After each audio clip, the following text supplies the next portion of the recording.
4장 5장 말씀을 통해서 은혜와 진리를 나누고자 하는데, 이 4장부터는 이제 장차 될 일에 대해서 기록한 겁니다. 요한계시록은 세 가지 관점에서 기록했다고 말씀드렸죠. 그래서 내가 본 것과 지금 있는 것들과 그리고 장차 될 일을 기억하라 그랬잖아요. 그러니까 요한계시록은 세 가지 관점에서, 그래서 내가 본 것은 이제 1장, 그러니까 사도 요한이 예수님께서 그 오른손에 7뼈를 들고 7 금촛대 사이를 거닐고 계시는 모습을 봤단 말이에요. 그래서 1장에서는 그걸 깨끗하게 또 해석까지 다 해주고 있어요. 그 예수님의 오른손에 쥐고 있는 7뼈는 누구냐? 7 스타죠? 그 누구예요?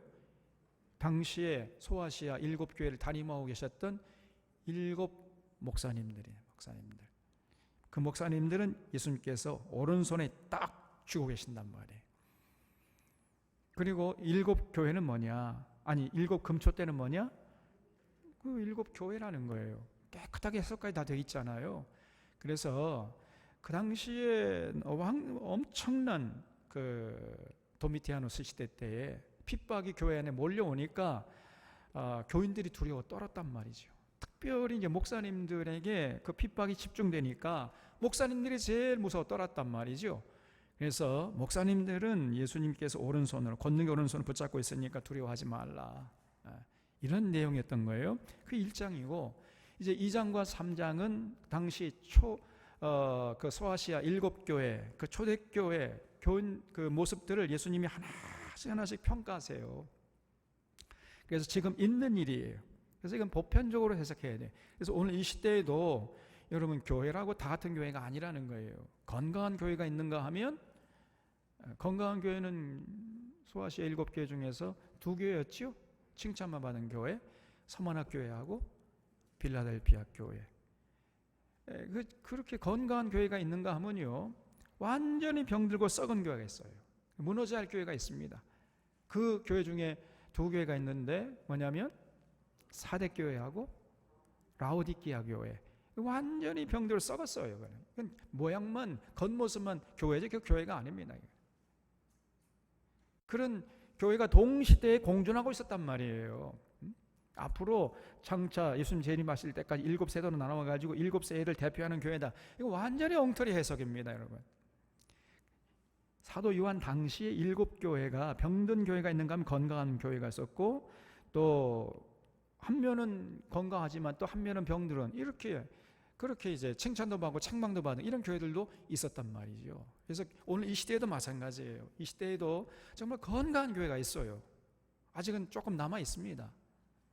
그 중에 하나가 이제 들고 푸른 차론교회, 인절로 믿습니다. 그렇게 평가받아야 되겠죠, 우리가. 그렇게 건강한 교회가 있는, 완전히 썩고 병든 교회가 있습니다, 여러분. 교회라고 할 수가 없는 교회가 있어요. 그리고 이제 조금 건강하면서 또 조금 병들고 이런 교회도 있단 말이죠. 그래서 이건 보편적으로 해석해야 돼요. 2장과 3장은. 그 다음에 현재적으로 해석해야 되고, 그 다음에 이제 4장부터는 이제 장차 될 일, 미래적인 관점에서 기록하는 거예요. 그러니까 미래적으로 해석을 해야 되겠죠. 그래야 요한계시록을 올바로 이해하고 해석할 수 있게 되는 것입니다. 자, 이런 전체적인 흐름을 이제 염두에 두고 4장을 보겠습니다. 4장 1절에 이 일 후에 내가 보니 하늘에 열린 문이 있는데, 하늘에 문이 있는데요, 열려 있단 말이죠. 사도 요한이 이걸 봤어요. 내가 보니 그랬죠.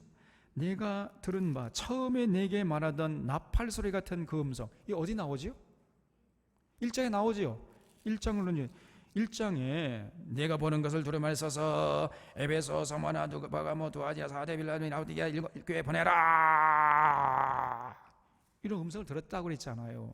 그래서 처음에 내게 말하던 나팔 소리 같은 그 음성, 그래서 그 음성이 누군가 궁금해가지고 사도 요한이 이렇게 뒤를 돌아보니까 그게 바로 예수님이라 그랬잖아요. 그러니까 내가 들은 바 처음에 내게 말하던 나팔 소리 같은 그 음성, 누구요? 예수님이지, 예수님. 예수님께서 이르시되 이리로 올라오라. 이후에 마땅히 일어날 일들을 내가 네게 보리라 하시더라 그랬죠. 그러니까 이리로 올라오라. 왜냐? 마땅히 이제 장차 일어날 일들을 내게 보이기 위해서 이리로 올라오라 그랬어요. 그러면 마땅히 일어날 일들, 그러면 이게 과거적인 거요, 현재적인 거요, 미래적인 거요? 미래적인 거죠. 장차 마땅히 일어날 일들, 이후에 일어날 일들을 이랍니까? 장차 될 일 아닙니까? 미래적인 관점에서 그러겠다고 볼 수 있어요. 그리고 이리로 올라오라. 내가 네게, 너에게 하면 누구예요? 요한이죠. 사도 요한. 사도 요한 한 사람에게 한 얘기죠. 네개가 단수입니까 복수입니까? 단수잖아요. 그러면 사도 요한 한 사람에게 올라오라고 한 거죠. 더 이상 재론의 여지가 있습니까 없습니까? 없죠. 근데 이것을 세대주의 종말론자들 이걸 교회의 휴거라. 이때 교회가 이리로 올라오라 할 때 교회가 휴거됐다는 거예요. 우리가 다 이때 휴거됐다는 겁니다. 그래서 순복음교회 조용기 목사라는 사람은 거기다 덧붙여요. 왜 이때 휴거된 게 맞냐? 이제 이 5장을 지나서 6장, 7장 보면 거기 막 굉장한 고난이 일어나거든요. 그러니까 예수님께서 십자가에서 고난당하실 때 장차 미래에 교회가 당할 모든 고난을 다 당하셨기 때문에 앞으로 교회는 절대로 고난당하는 게 없다는 거예요. 이렇게 설교를 해놨는데 6장, 7장, 8장 보면 계속해서 이 땅에서 막 엄청난 환난과 핍박이 일어나니까 이때 휴거된 게 맞다. 이런 식으로 해석을 해버려요.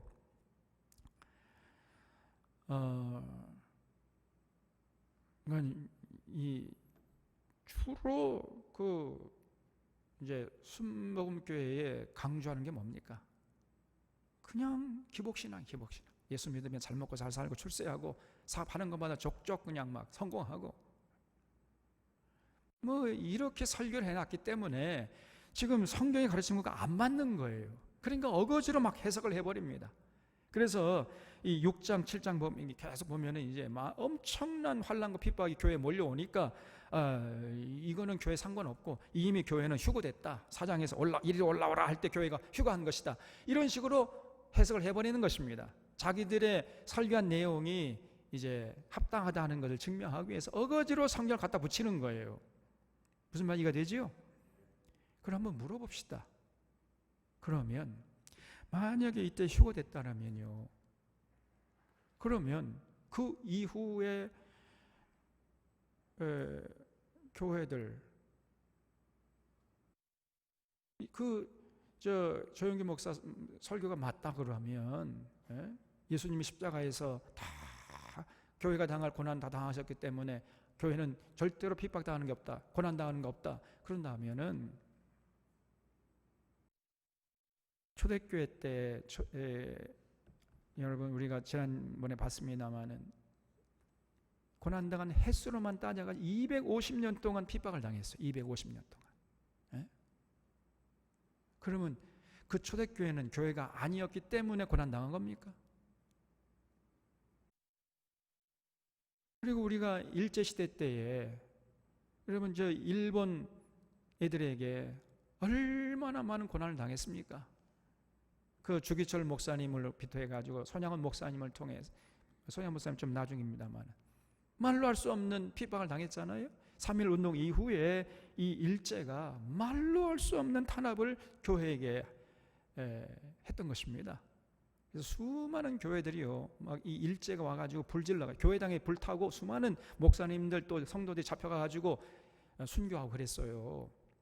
그러면 그 일제 시대 때의 교회는 교회가 아니었기 때문에 핍박당한 겁니까?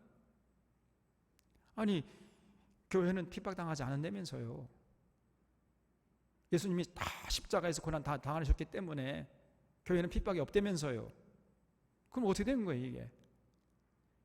그리고 여러분 6.25 때 이 공산당이 내려와가지고 교회가 얼마나 많은 핍박을 당했습니까 여러분? 그러면 그때 교회는 교회가 아니었기 때문에 핍박당한 거예요? 조금만 생각해 보면은 그들의 가르침이 얼마나 엉터리인가. 그걸 금방 알 수 있잖아요. 근데 그냥 아멘 할렐루야. 당장 듣기 좋은 얘기거든요. 아, 예수 믿으면 핍박이 없다 그냥. 그러니까 아멘 할렐루야 그냥. 이런 식으로 신앙생활 한다는 것은 그거는 예수 믿는 게 아닙니다. 그래서 이거는 내가 내게 보이리라. 분명히 단수고 사도 요한에게 하는 이건 분명한 건 제론의 여지가 없잖아요. 근데 이걸 교회 휴거라고 이렇게 자꾸 강변을 해요. 아닙니다, 여러분. 이거는 사도 요한 한 사람에게 한 거예요. 이리로 올라오라. 사도 요한에게 올라오라 한 거예요. 그리고 더 구체적으로 말씀드리면은 몸까지 올라간 건 아닌 것 같아요. 그냥 그 몸은 그냥 땅에 있고 사도 요한의 그 영혼만 쑥 그냥 순식간에 이게 그 위치 이동을 통해 가지고 천국에 하나님 보호자에 올라가 가지고 하나님 보호자를 봤어요. 여러분 그런 내용이 그 비슷한 내용이 구약성에도 나오지요. 그것은 어디 나옵니까? 에? 데살로니가? 에스겔서 나오잖아요. 에스겔서 6장인가? 8장에 나오죠. 8장. 결국은 에스겔 하나님께서 급하니까 그냥 에스겔의 영을 쑥 뽑아가지고 그냥 막 예루살렘 데려가지고 봐라. 너희들이 이런 짓을 하니까 이렇게 너희들 핍박을 바벨론으로 포로 잡혀가는 거야. 나 봤으니까 가서 빨리 따지러 온 장로들에게 보여줘라, 알려줘라. 이런 장면이 나오잖아요. 에스겔서 8장에. 그 예표고 이게 실상이에요. 이게. 그래서 구약 성경을 우리가 어느 정도 이렇게 연대기 손으로 공부해 놓으면 이런 것들이 그냥 이해가 되는 것입니다.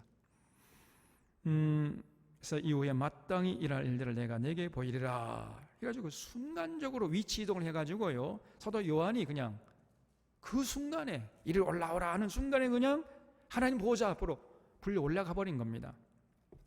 그래서 2절에 보면 내가 곧 성령에 감동되었더니 보라 하늘의 보좌를 베풀었고 그 보좌 위에 앉으신 이가 있는데, 그러니까 하나님 보좌를 보고요 이제 묘사하고 있는 겁니다.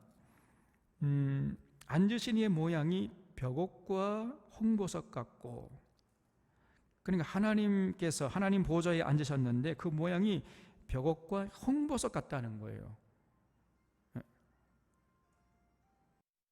맞다고 연락이 왔습니다. 또 무지개가 있어 보호자에 돌리니, 그러니까 하나님 보호자에 무지개가 빨주노초 파남보 이 아주 영롱한 무지개가 이제 둘러 있었다는 거죠. 근데 둘렀는데 그 모양이 녹보석 같더라 그랬어요. 그래서 하나님께서 앉으신 모양이 벽옥과 홍보석 같고 무지개가 있어 보호자에 돌린 모양이 녹보석 같다. 그러면 벽이 뭐고 홍보석이 뭐고 녹보석이 뭐냐, 이거 가지고 또 자꾸 고민하면서 해석을 더 하려고 그래요. 그냥 이거는 문자 그대로 이해하면 됩니다. 더 이상 내용이 없어요. 문자 그대로, 그 이상도 그 이하도 아니에요. 홍보석은 뭐예요? 빨간 보석이야 그냥. 녹보석은? 녹색 보석이죠. 녹색 보석. 그 이상의 의미가 없습니다 그냥. 그래서 이런 것들은 그냥 빨리 넘어가야 돼. 이거 가지고 고민할 이유가 없습니다. 4절에 또 보좌에 둘려 24 보좌들이 있고 그 보좌들 위에 24 장로들이 흰 옷을 입고 머리에 금관을 쓰고 앉았더라. 그러면 24 장로들이 누구냐? 또 이걸 질문해가지고 이거 가지고 고민해요 또. 그래서 24 장로는 12장로는 12지파의 대표고 또 12장로는 예수님의 12제자들이라는 거예요. 그러면 성도들이 아멘 할렐루야 우리 목사님 최고다 그냥. 뭐가 아멘 할렐루야야. 그런데 엉터리의 은혜를 받으니까 신앙생활이 엉망진창이죠. 아니 만약에 24장로 중에 12장로는 12지파의 대표고 12장로는 예수님의 12제자라고 한다면 지금 이미 24 여기 보면은요, 24 보좌들의 이 장로들이 다 흰 옷을 입고 앉아 있었다고 했는데, 그럼 사도 요한은 아직 죽지도 않았는데, 예? 그럼 사도 요한은 예수님의 제자 아니었습니까? 그러면 이거 어떻게 된 거예요? 말이 안 되지 않습니까? 그러니까 이런 어거지 해석을 하면 안 돼요. 그럼 24 장로는 누구요? 뭐라고 대답해야 정답입니까? 몰라요. 몰라. 명찰도 안 써 있는데 어떻게 알아요? 그러니까 이런 거 가지고 고민할 필요가 없단 말이에요. 이게 뭐 누구든지 이미 앉아 있는데 우리와 상관이 있어요, 없어요? 없잖아요. 그러니까 이런 거 가지고 자꾸 해석을 더하고 따지지 말란 말이에요. 그러니까 자꾸 요한계시록이 어려워졌던 겁니다. 그래서 이런 그런 엉터리, 어거지 해석 이런 거 할 필요가 없어요. 24 장로들이 이미 앉아 있어요. 우리 자리 없습니다. 이미 앉아 있어. 이제 자리 다 찼어요. 5절에 보좌로부터 번개와 음성과 우레소리가 나고 보좌 앞에 등불 7이 있으니 해석까지 다 돼 있죠. 그 7 등불이 뭐냐? 하나님의 7 영이라는 거예요. 그러니까 그 하나님께서 앉아 계신 그 하나님 보좌에 성령이 7 영, 성령 충만한 모습으로 있었다는 거죠. 7 영이라. 보좌 앞에 수정과 같은 유리 바다가 있고 보좌 가운데 보좌 주위에 네 생물이 있는데, 그걸 줄쳐보세요. 네 생물. 이제 또 이게 문제의 기록이에요. 이게. 그래서 이 네 생물이 뭐냐? 또 어떤 성경학자는요, 네 생물이 이거 복음서라는 거예요. 네 생물이 마태복음, 마가복음, 누가복음, 요한복음이다. 이렇게 또 해석을 해버려요. 아닙니다, 여러분. 이 네 생물은 하나님 보좌를 지키는 천사예요, 천사. 그 하나님 보좌를 지키는 천사는 두 종류가 있습니다.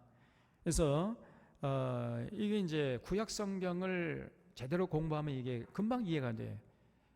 이 하나님 보좌를 받던 사람 구약 성경에서 어떤 사람이 있었습니까? 에스겔도 있었고 또 이사야도 있었잖아요. 이사야. 에스겔서 1장과 10장에 나와요. 에스겔이 하나님 보좌를 봐가지고 스케치한 내용이 에스겔서 1장과 10장에 나오고 또 이사야도 봅니다. 이사야도 하나님 보좌를 봤어요. 하나님께서 이사야를 부를 때에 이사야가 그냥 영안이 열려가지고 하나님 보좌를 봤단 말이에요. 그 기록이 이사야서 6장에 나옵니다. 그리고 사도 요한도 봤잖아요. 하나님 천국을 봤죠. 이렇게 여러 사람이 하나님 보좌를 봤어요. 사도 요한도 봤습니다. 이 사도 요한이 하나님 보좌를 봤어요. 그런데 그 하나님 보좌 주위에 네 생물이 있다는 거예요. 네 생물. 네 생물이 있는데 앞뒤에 눈들이 가득하더라. 그 하나님 보좌를 지키는 그 천사가 성령 충만하다는 거죠. 근데 그 첫째 생물은 사자 같고, 둘째 생물은 송아지 같고, 셋째 생물은 얼굴이 사람 같고, 넷째 생물은 날아가는 독수리 같다는 겁니다. 그래서 어떤 성경학자는요, 사자가 이 복음서, 마태복음이다. 사자복음, 마태복음. 그리고 송아지 같은 것은 누가복음이고, 그다음에 사람 누가복음이고, 그다음에 독수리는 요한복음을 말한다. 이런 식으로 해석을 해버립니다. 완전히 엉터리예요. 아니고 이거는 하나님 보좌를 지키는 세라핌이라는 천사를 보고 묘사한 겁니다. 하나님 보좌를 지키는 천사는 두 종류가 있다고 그랬죠. 그래서 세라핌은요, 자, 한번 보세요. 세라핌, 이걸 우리 성경에서는 스랍이라고 나눴어요. 스랍. 그래서 이 세라핌, 스랍이라는 천사는 하나님 날개가 6개예요. 날개가 6개고 하나님 보좌를 중심으로 찬양하는 이러한 그 역할을 하는 천사입니다. 이 세라핌이에요. 그리고 케루빔이라는 천사가 또 있어요. 따로. 이 케루빔이라는 천사를 본 예언자는 바로 에스겔이었죠. 에스겔. 그래서 에스겔서 1장을 보면은 그 세라핌, 아니 케루빔을 본 그런 기록이 나오는데 그 천사는요, 날개가 4개예요. 날개가 4개. 그리고 그 하는 일은 뭐냐면 하나님 보호자를 찬양하는 일보다는 하나님을 수행해서 하나님의 명령을 집행하는 이런 일들을 하는 천사가 케루빔이라는 천사가 있었습니다. 그래서 성경에서는 이 케루빔이라는 이름을 그룹이라고 번역했어요. 그룹. 이게 달라요. 근데 여기 지금 한번 확인해 볼까요? 에스겔서 1장 한번 보세요. 에스겔서 1장.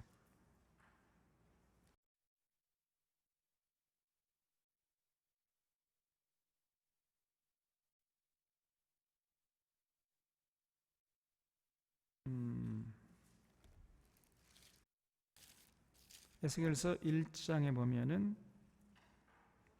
여기 8절에 그 1장 에스겔서 1장 8절 그 사방 날개 밑에는 각각 사람의 손에 있더라. 그 네 생물의 얼굴과 날개가 이러하니 날개는 다 서로 연하였으며 갈 때에는 돌이키지 아니하고 일제히 앞으로 곧게 행하며 그 얼굴의 모양은 넷의 앞은 사람의 얼굴이요 넷의 오른쪽은 사자 얼굴이요 넷의 왼쪽은 소의 얼굴이요 넷의 뒤는 독수리 얼굴이니 그 얼굴은 그러하면 그 날개는 드러펴서 각기 둘씩 서로 연하였고 또 둘은 몸을 가렸으며 영이 어떤 쪽으로 가면 그 생물들도 그대로 가되 돌이키지 아니하고 일제히 앞으로 곧게 행하며 생물들의 모양은 타는 숯불과 횃불 모양 같은데 그 불이 생물 사이에서 오르락 내리락 하며 그 불은 광채가 있고 그 가운데에서는 번개가 나며 그 생물들은 번개 모양같이 왕래하더라 그랬죠. 그러니까 에스겔이 이 케루빔이라는 천사를 보고 묘사한 것이 이거는 날개가 4개예요. 왜 4개일까요? 4개니까가 정답이긴 한데 좀 더 구체적으로 말하면은 아주 민첩하게 움직여야 되잖아요. 그래서 날개가 4개. 이 세라핌 천사는 6개라고 그랬죠. 왜 6개냐면은 그 하나님 보좌를 이제 중심으로 찬양하는 일을 했어요. 그래서 2개로는 날고 2개로는 얼굴을 가리고 2개로는 발을 가리고 그렇게 6개가 이제 필요했던 겁니다. 그래서 이제 여기 에스겔서 1장은 그렇게 나오고 그다음에 이사야서 한번 보세요. 이사야서 6장에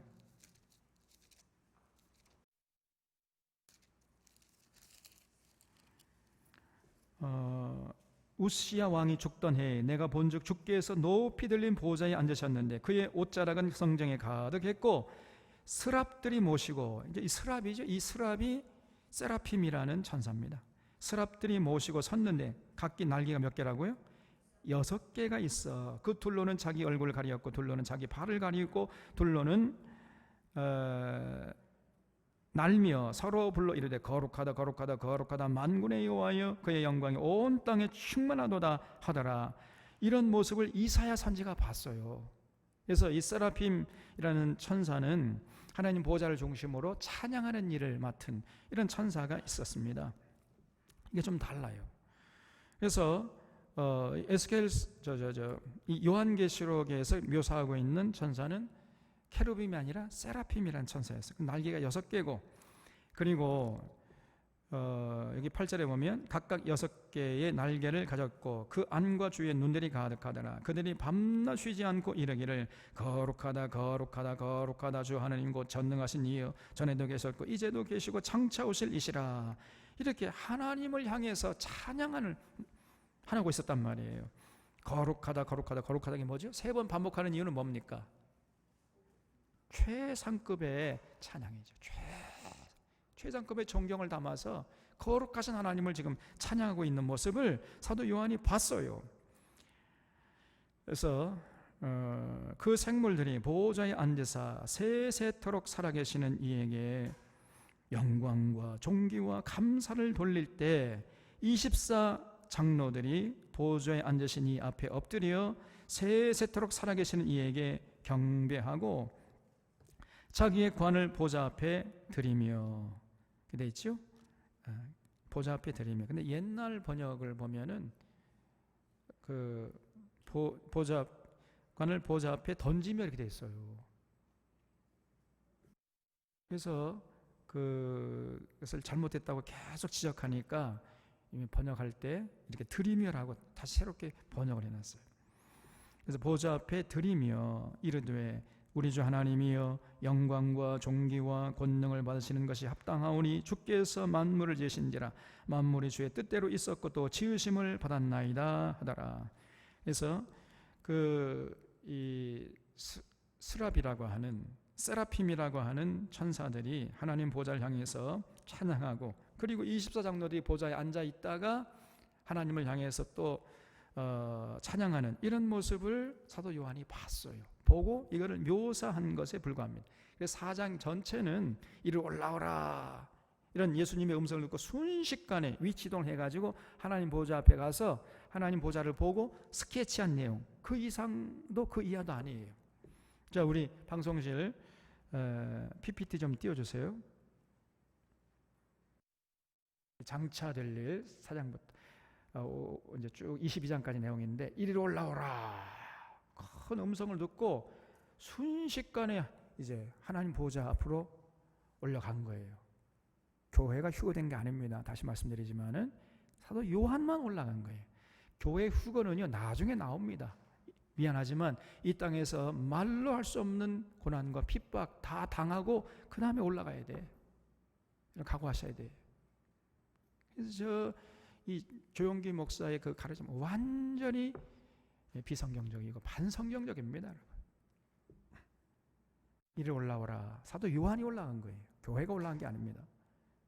다음 슬라이드. 그래서 순식간에 올라와서 하나님 보호자를 보고 스케치한 내용이에요. 이게 그게 5장과 6장의 내용입니다. 그래서 영광의 보좌가 있는 곳, 이게 여기 보니까 벽옥과 홍보석과 녹보석으로 그 모양이, 그리고 7 무지개가 이렇게 쭉 둘러서 있는 모습을 봤어요. 그리고 24 장로들이 딱 도열해서 앉아 있습니다. 여기 무슨 명찰이 없잖아요. 여기 봐. 누군지 몰라요. 모른다고 빨리 넘어가야 돼. 이런 것들 우리와 아무런 사등의 문제가 없어요. 이건 벌써 다 앉아 있기 때문에 우리 자리 없습니다. 그리고 하나님 보호자를 주변으로 이런 세라핌이라는 천사가, 첫째 천사는 사자 같고, 둘째는 소 같고, 사람 같고, 독수리 같은 이런 세라핌의 천사 날개 6개예요. 2개는 얼굴을 가리고, 2개는 발을 가리고, 2개는 날면서 거룩하다 거룩하다 거룩하다 전능하신 하나님을 찬양하는 모습을 봤어요. 보고 스케치한 내용, 그 이상의 내용이 없습니다. 재론의 여지가 없어요. 이게 4장입니다. 자, 그 다음 슬라이드 한번 볼까요? 그래서 벗어가지고 24장로들이 이렇게 보좌에 앉아 있다가 그 면류관을 벗어서 우리 하나님 앞에 드렸다는 거예요. 그 다음에 5장 1절, 내가 보매 여호와의 앉으신 이의 오른손에 두루마리가 있어요. 그래서 하나님께서 보좌에 앉으셨는데 그 하나님의 오른손에 두루마리가 있었다는 거예요. 그걸 봤어요, 요한이. 근데 안팎으로 썼고 7인으로 봉하였더라. 그러니까 봉인된 두루마리 책을 하나님께서 손에 들고 계신다는 것을 이 사도 요한이 봤습니다. 또 봄에 힘있는 천사가 큰 음성으로 외치기를, 누가 그 두루마리를 펴며 그 인을 떼기에 합당하냐, 이렇게 외치는데 그 소리를 듣고요, 하늘 위에나 땅 아래에 능히 그 두루마리를 펴거나 보거나 할 자가 안 보이는 거예요. 사도 요한이 보니까 아무도 없어요. 그래서 그 두루마리를 펴거나 보거나 하기에 합당한 자가 보이지 아니하기로 내가 크게 울었어요. 이 사도 요한이 누가 이 인봉된 두루마리를 펼 것인가 해가 그 소리 듣고 이렇게 보니까 아무도 없어요. 그래서 크게 울었다는 거예요. 사도 요한이 개인적인 문제 가지고 뭐 눈물 흘리고 그런 거 아니고요. 과연 이 하나님의 뜻을 기록한 이 인봉된 두루마리를 누가 펴거나 보거나 할 자가 있을까? 이것이 고민됐다. 근데 아무도 없어요. 그게 고민돼가지고 막 크게 울었어요. 더 이상 내용이 없지요? 깨끗하게 해석이 됩니다. 그다음 5절. 그랬더니 장로 중에 한 사람이 내게 말하되, 그 24장로 중에 한 사람이 이제 사도 요한에게 말했던 거예요. 울지 말라. 다 큰 사람이 왜 우냐? 울기는. 유다 지파의 사자 다윗의 뿌리가 이겼으니 그 두루마리와 그 7인을 떼시리라 하더라. 그러니까 24장로 중에 한 사람이 사도 요한을 보고 울지 마. 왜 울어? 뗄 사람이 있어. 그분이 누구냐? 유다 지파의 사자예요. 이 사자는 누구예요? 메신저요? 여기서 사자는 뭐죠? 라이온. 7지파의 사자. 왕 하는 사자. 예수님이 어느 지파죠? 유다 지파죠. 유다 지파의 킹, 사자. 그럼 예수님인 것 같이 느껴지죠? 아직은 확실하지 않아요. 더 읽어봐야 됩니다. 유다 지파의 사자 다윗의 뿌리가 이겼으니 그 두루마리와 그 7인을 떼시리라 하더라. 그래서요. 그래서 어렴풋이 여기 보면은 예수님께서 이제 그 임봉된 두루마리를 펴서 보여줄 테니까 울지 말라는 거예요. 그런 의미입니다. 6절. 또 내가 보니 보호자와 네 생물과 장로들 사이에 한 어린 양이 서 있는데 일찍 죽임을 당한 것 같더라. 그 일찍 죽임을 당한 어린 양, 그러면 누구요? 이게 분명해지죠. 이제 예수님밖에 더 있습니까?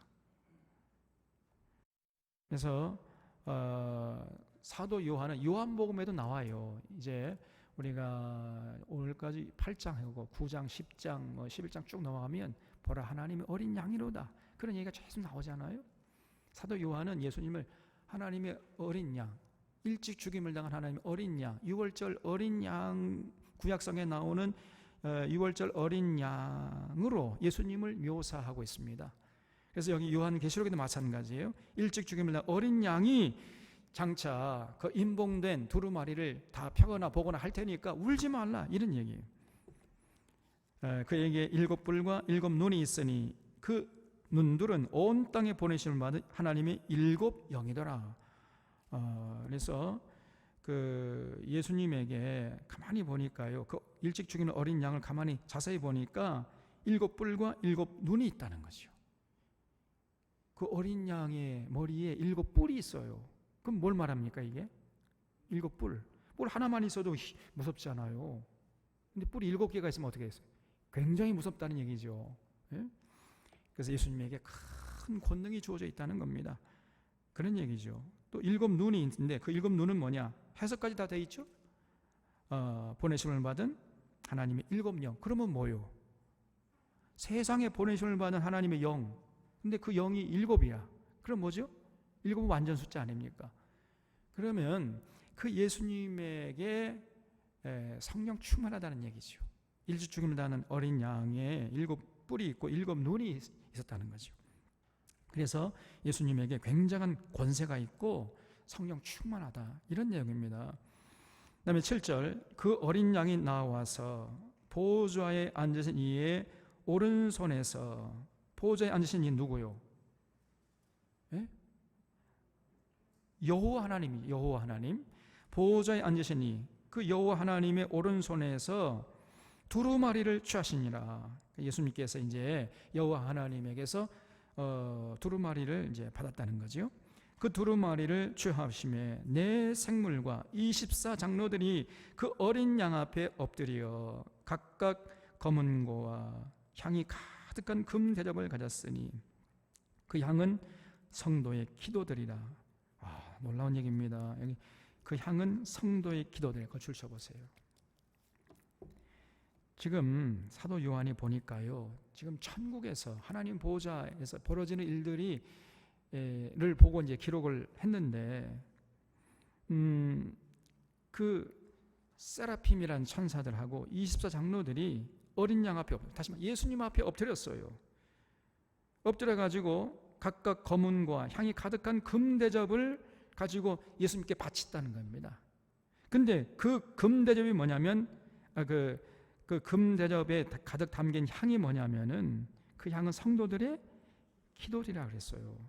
여러분, 우리가요 기도하잖아요. 그러면 그것이 향이 되어가지고 하늘로 올라가서 그 24 장로들과 천군 천사들이 그 금 대접에 그걸 다 담아가지고 예수님 앞으로 가져간다는 겁니다. 믿으시기 바랍니다. 그러면 우리가 기도를 해야 되겠습니까? 하지 않아도 되겠습니까? 해야 되겠지요? 하되 기도를 대충 마구잡이로 해야 되겠습니까? 기도를 올바로 정통으로 잘 해야 되겠습니까? 잘해야 되지. 정통으로 아무렇게나 기도하면 안 됩니다. 우리 기도가 전부 다 향이 되어가지고 금 대접에 담겨서 예수님 앞으로 가는 거예요.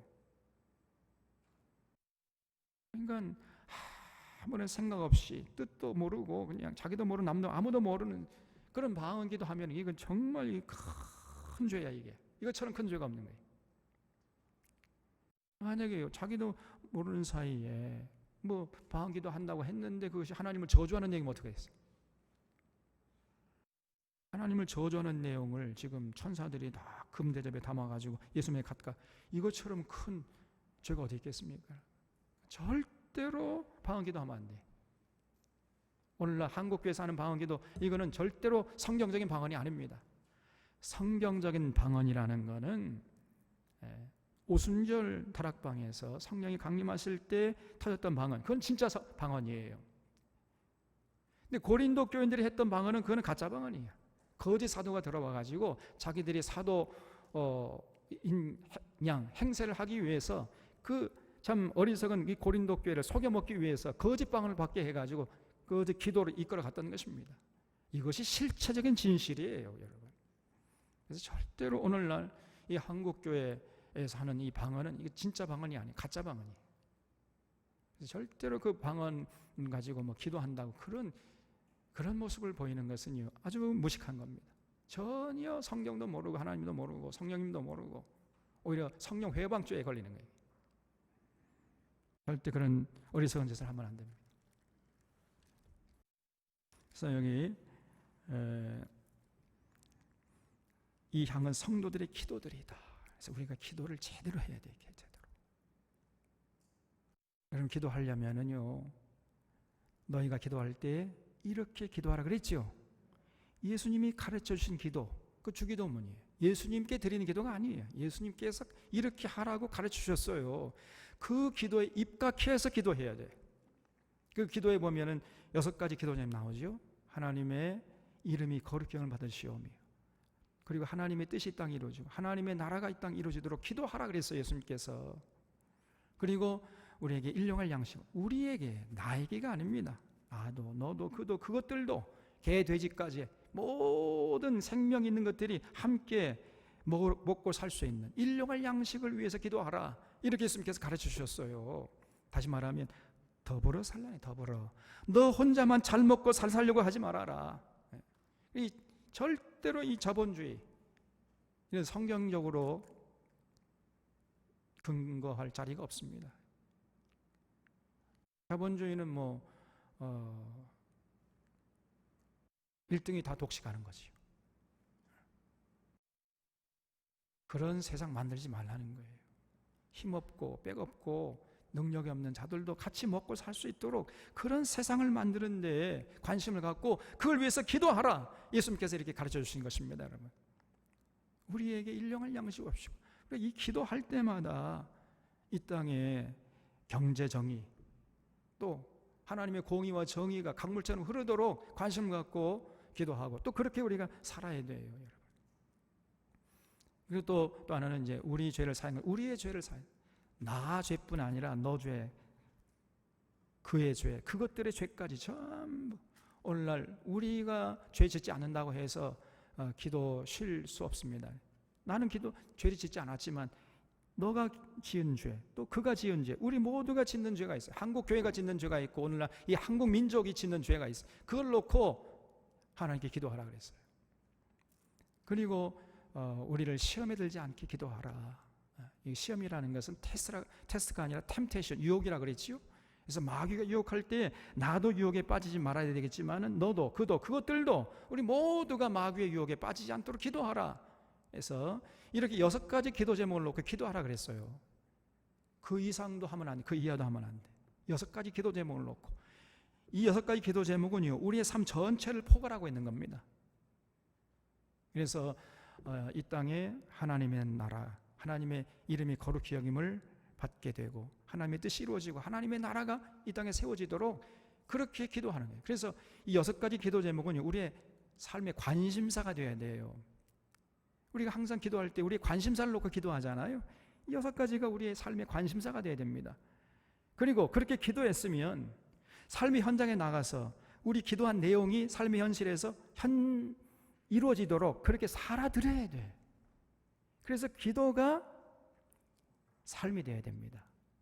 기도해놓고는 하나님의 이름이 거룩히 여김을 받게 해주시옵소서, 이렇게 기도했거나 삶의 현장에 나가서는 하나님의 이름에 먹칠하는 이런 사람들이 많아요. 그러면 그런 기도는 완전히 엉터리 기도야. 아니, 하나님의 이름이 거룩히 여김을 받도록 기도했으면은 진짜 삶의 현장에서 하나님의 이름이 거룩히 여김을 받도록, 저 사람 보니까 진짜 저 사람이 믿는 하나님 나도 믿고 싶어, 정말 하나님은 거룩한 분 같아, 이렇게 그 사람을 통해서 하나님의 이름이 거룩히 여김을 받도록 이렇게 살아야 드려야 되는데 오히려 하나님의 이름에 똥칠을 하는 이런 경우가 많다니까요. 이거는 헛된 기도입니다. 그래서 우리가 기도했으면 기도한 내용이 삶의 현실에서 이루어져야 돼요. 그렇게 살아드려야 돼. 그래서 기도가 삶이 돼야 됩니다. 이게 진짜 제대로 된 기도고요. 그리고 그렇게 살아가는 삶 자체가 그것이 바로 기도야. 그게 또 다른 기도가 있는 게 아니고 예수님의 6가지 그 기도 제목이 우리 삶의 현실에서 이루어지도록 그렇게 살아드리는 그 삶 자체가 그것이 바로 기도단 말이에요. 그게. 동의하십니까? 우리가 그렇게 살아야 돼요. 그래서 기도가 삶이 되고 그렇게 살아가는 삶 자체가 기도가 돼요. 기도가 삶이 기도가 되는, 이렇게 기도해야 돼요. 우리가. 이것이 올바른 기도입니다. 그런 기도는요, 하나도 땅에 떨어지지 않아요. 전부 천군 천사가 그거를 이제 금 대접에 담아가지고 예수님 앞으로 가져가는 거예요. 그래서 기도할 때 조심스럽게 내가 내 생각을 가장 잘 표현할 수 있는 언어를 가지고 명령의식을 가지고 조심스럽게 기도해야 됩니다. 왜냐하면 그 기도가 전부 예수님 앞에 상달되기 때문에 하나도 땅에 떨어지는 법이 없어요. 이 향은 성도들의 기도들이라. 그들이 새 노래를 불러 이르되 두루마리를 가지고 그 인봉을 떼기에 합당하시도다. 일찍이 죽임을 당하사 각 족속과 방언과 백성과 나라 가운데서 사람들을 피로 사서 하나님께 드리시고 그들로 우리 하나님 앞에서 나라와 제사장들을 삼으셨으니 그들이 땅에서 왕노릇 하리로다 하더라. 그 예수님이죠. 예수님을 찬양하는 이런 모습을 사도 요한이 봤어요. 네 생물과 24장로들이 예수님 앞에 금 대접을 드리면서 찬양하는 모습을 봤습니다. 11절 내가 또 보고 들음에 보호자와 생물들과 장로들을 둘러선 많은 천사의 음성이 있으니 그 수가 만만이요 천천이라 그랬어요. 만에 만이면은 만에 만 얼마입니까? 1억이죠. 1억. 천에 천이면 100만입니다. 그렇죠? 그러면 1억 100만이란 뜻일까요? 아니고 이거 무슨 뜻이에요? 만만이요 천천이라 그러면 무슨 말이죠? 억수로 많다는 얘기. 허벌나게 많아버려. 그렇게 수많은 천군 천사가 하나님 보좌를 중심으로 이렇게 도열해 있는 모습을 사도 요한이 봤어요. 그런 내용 더 이상 없습니다. 그 큰 음성으로 이르되 죽임을 당하신 어린 양은 능력과 보호와 지혜와 힘과 존귀와 영광과 찬송을 받으시기에 합당하도다 하더라. 그래서 수많은 천군 천사가 예수님을 향해서 찬양하는 모습을 사도행전에 보고 기록한 것입니다. 더 이상 내용이 없어요. 13절 내가 또 들으니 하늘 위에와 땅 위에와 땅 아래와 바다 위에와 또 그 가운데 모든 피조물이 이르되 보좌에 앉으신 이와 누구요? 보좌에 앉으신 이 여호와 하나님이죠. 어린 양에게 찬송과 존귀와 영광과 권능을 세세토록 돌릴지어다 하니 내 생물이 이르되 아멘 하고 그 24장로들은 엎드려 경배하더라 그랬죠. 자, 앞을 보세요. 여기 PPT를 좀 띄워주세요. 방송실. 요거 조금만 보고, 요거 조금만 보고. 예. 예? 여기 마이크 좀 주세요, 마이크. 죄송합니다. 제가 대명사를 잘 몰랐어요. 5장 10절에 그들이 누구예요? 5장 10절. 예. 그들로 우리 하나님 앞에서 그들이 땅에서 왕노릇 하리로다 할 때 그들. 예. 그들은 이제 예수님을 통해서 구원받은 자들이죠. 일찍이 죽음을 당해서 각 족속과 방언의 백성과 나라를 가운데서 사람들을 피로 사신, 그러니까 예수님의 피로 산 수많은 이방인들 포함한, 유대인들 포함한, 이방인 포함한 구원받은 자들, 그들로, 그죠? 네. 하나님께 드렸잖아요. 응? 하나님께 드렸는데 예. 그분들이 전부 다 땅에서 왕노릇을 하는 거예요? 예. 구원받은 자들이 우리 하나님 앞에서 나라와 제사장들을 삼으셨다. 이건 우리들도 포함되겠죠, 여기에? 여기 우리가요 이 땅에 사는 동안에 목사님들만 제사장들입니까? 여러분들도요 제사장, 왕 같은 제사장이라 그랬죠. 어디 나옵니까? 베드로 전서에 나오잖아요. 너희가 왕 같은 제사장들이다. 그러니까 구약 시대 제사장들하고 오늘 신약 시대 제사장, 그러니까 구약 시대 제사장들의 그 시스템, 제사장의 시스템을 신약 시대로 그대로 가져오면 안 됩니다. 이거는 패러다임이 일치하지가 않아요. 구약 시대 제사장들은 누가 될 수 있었죠? 레위인들 중에서 누구? 아무나 레위인들 다 될 수 있는 게 아닙니다. 아론의 후손들만 될 수 있어요. 아론의 후손들만. 다른 레위 사람들은 안 돼요. 아론의 후손들, 아론의 자손들만. 그래서 아주 엄격한 기준이 있었던 겁니다. 근데 이제 신약 시대로 넘어오면은 예수 믿은 자들, 예수 믿고 구원받은 모든 사람들이 제사장들이에요. 그 제사장 역할을 해야 돼요, 여러분들. 이제 큰일 났어요. 그 제사장 역할이 뭡니까? 구약 성경을 보면은요, 그 성막 관리를 하는 거죠. 성막 관리. 성소에 들어가면 세 가지가 놓였었죠. 성소에 들어가면은 제일 먼저 오른쪽에 떡상이 있었어요. 떡 12개 만들어 가지고 일주일 동안 두 줄로 이렇게 진설에 관리하는 그 일을 했고, 왼쪽에는 등대가 있었고 가운데는 향단이 있었잖아요.